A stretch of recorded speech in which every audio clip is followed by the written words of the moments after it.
మన ఆర్మూరు పట్టణంలో దొంగల హల్చల్లు మరియు చైన్ స్నాచింగ్లు అని చెప్పి చాలా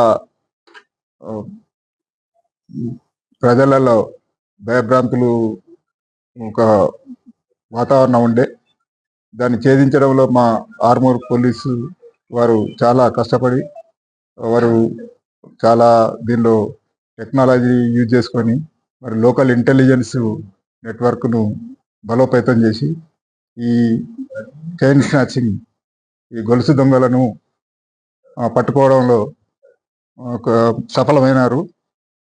ముఖ్యంగా గత నెల రోజుల నుండి మన ఆర్మూరు 3 వరుస గొలుసు దొంగతనాలు చైన్ స్నాచింగ్స్ ఈ స్కూటీ మీద రావడం తెంపుకొని పోవడము జరగడం వల్ల ఒక ఆందోళనకరమైన వాతావరణం ఉండే దీన్ని ఒక ఛాలెంజ్గా తీసుకొని పోలీసు వారు గట్టి కృషితో తమ ఇన్ఫర్మేషన్ నెట్వర్క్ని పెట్టి ఈరోజు 12 నాడు ఉదయము ఇటు ఇద్దరు దొంగలను మరి వీరితో పాటు ఒక మైనర్ బాలుడు కూడా ఉన్నాడు.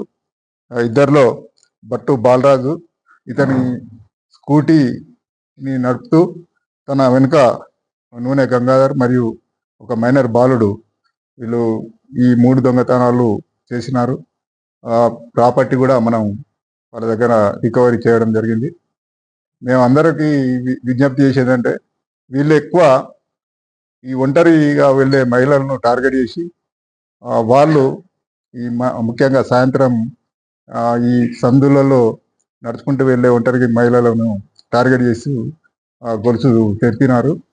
వాళ్ళకు నిజంగా మహిళలు కూడా ఈ సెంటిమెంట్ తమ పుస్తల పట్ల సెంటిమెంట్ ఉంటుంది. ఇందులో ఒక అతనికి ఈ బాలాజ్ అతనికి కొంత అప్పు అయినదని చెప్పి ఆ అప్పును తీర్చే క్రమంలో ఈ సులభంగా డబ్బులు సంపాదించాలన్న ఒక ఈ మార్గాన్ని ఎన్నుకొని దీనిలో ఒక మైనర్ను ప్రోత్సహించి అతనిని ఇన్వాల్వ్ చేసి చేసిండు.